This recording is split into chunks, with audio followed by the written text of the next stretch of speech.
Ji we do more recipes में आपको welcome कहते हैं। मैं आपको होस्ट ताबी। आज हम बहुत ही मज़ेदार चटपटी छोला चना चाट बना रहे हैं। बहुत सिंपल रेसिपी है, इसमें कोई इतनी रॉकेट साइंस नहीं है।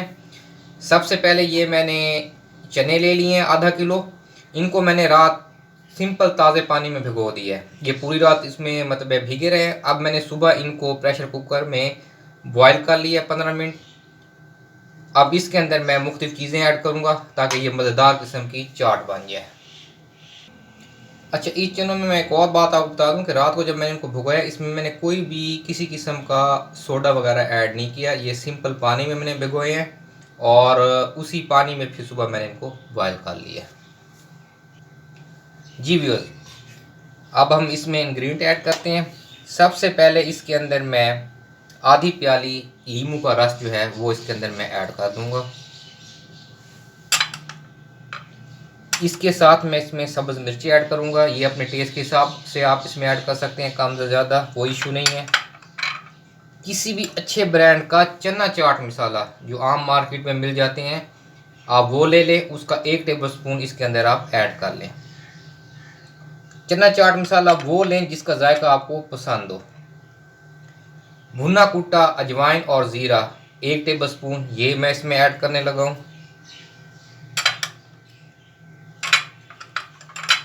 1 प्याली प्याज बारीक चॉप की हुई इसके अंदर मैं ऐड कर दूंगा।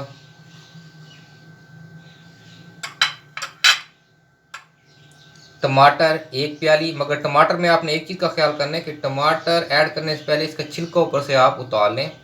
बड़े आराम से उतर जाता है। आजकल इस किस्म के नाइफ और टूल्स आए हुए हैं कि उनसे आप छिलका बड़े आराम से उतार लेते हैं। छिलका इसका आप उतार लें, उसके बाद इसको चॉप कर लें और इस चॉप के हुए टमाटर को इसके अंदर आप ऐड कर दें।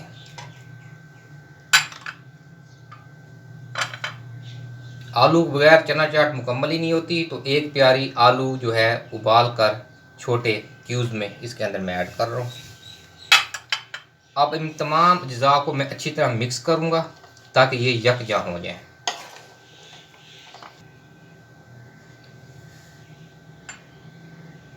अच्छा, इसमें मैं आपको एक और बात बता दूं कि इसमें नमक ऐड नहीं किया। नमक ऐड ना करने की रीज़न ये है कि जिस टाइम मैंने इनको प्रेशर कुकर में बॉयल किया है, उस टाइम मैंने इसके अंदर नमक ऐड कर दिया था, जिसकी वजह से इनमें वो साल्टी सा जो एक जायका है नमक का वो इनमें आ गया है। अब मज़ीद इसमें नमक ऐड करने की कतई कोई ज़रूरत नहीं। और जो हम चाट मसाला यूज़ किया है इसके अंदर, उसके अंदर ऑलरेडी नमक होता है। अब इसके ऊपर थोड़ी सी मैं इमली की केचप, ये मैंने खुद तैयार की है, इसकी भी रेसिपी इंशाल्लाह आपके साथ शेयर करूंगा, ये मैं इसमें ऐड कर रहा हूँ। अगर आपके पास होममेड नहीं है तो कोई मसला नहीं है, आप कोई भी अच्छे ब्रांड की इमली की केचप या जो भी टेस्ट आपको पसंद है आप इसमें ऐड कर सकते हैं।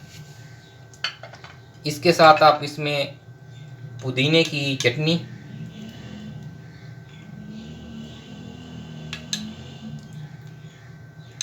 ऐड कर दें और थोड़ी सी इसको अब हम डेकोरेशन देंगे। उसके लिए हम इसके ऊपर दोबारा से थोड़े से आलू, टमाटर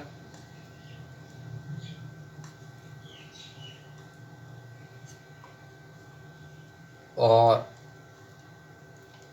प्याज, सब्ज़ मिर्चें,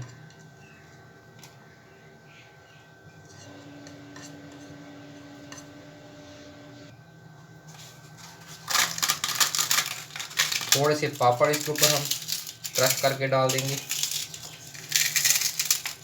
चना चाट में ये बहुत मज़ा करते हैं।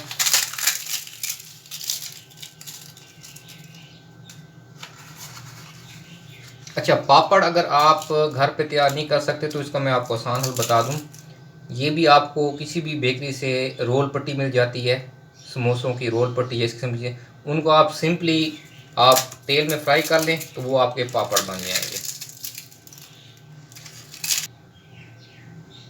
दोबारा से एक बार इसके ऊपर मैं ये इमली की चटनी ऐड कर रहा हूँ।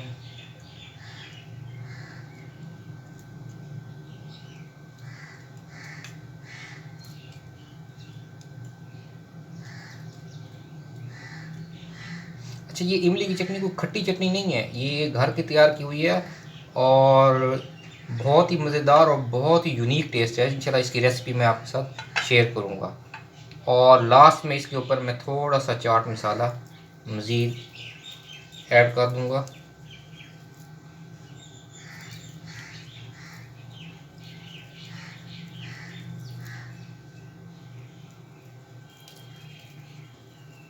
लीजिए, बहुत ही ज़बरदस्त किस्म की चटपटा चना चाट तैयार हो गई है बहुत ही कम वक्त में। कुछ भी इसमें मतलब है वो नहीं है, सब कुछ इसमें मतलब है आपने बड़ी आसानी से ऐड कर देना है। टमाटर हो गए, आलू हो गए, प्याज हो गई, और जस्ट आपने सिर्फ चनों को रात को भिगो देना है, सुबह इनको आपने 15 मिनट बॉयल कर लेना है नमक डालकर, और ये आपकी बड़े आराम से तैयार हो जाएगी। बहुत ही ज़बरदस्त रेसिपी है, टेस्टी रेसिपी है। ख़ासकर बच्चे इसको बहुत पसंद करते हैं, बड़े भी करते हैं। और आजकल जिस तरह मौसम चल रहा है तो उसमें तो ये बहुत ही मज़ा करती है। सिर्फ ये है कि इस किस्म की जब भी आप चीज़ें बनाएं, थोड़ा सा हाइजेनिक हो के सफाई का ख्याल रखें, क्योंकि अगर अक्सर लोग इस तरह करते हैं कि इसमें जब चीज़ें ऐड कर वो करते हैं सफाई का ख्याल नहीं करते। मक्खियाँ वगैरह बिल्कुल नहीं होनी चाहिए जिस जगह पे आप ऐसी चीज़ें बनाते हैं, खासकर आपके किचन में। हाथ आपके प्रॉपर साफ़ होने चाहिए, ताकि अब आप इस किस्म की चीज़ें खाते हैं तो फिर वो आपको मज़ा भी करती हैं और आपको सेहत भी देती हैं। उम्मीद करता हूँ आपको ये रेसिपी बहुत पसंद आई होगी। जाने से पहले हमेशा की तरह ईद अपने तमाम प्यारे साथियों का ख्याल रखें, दुआ में याद रखें। अल्लाह हाफिज़।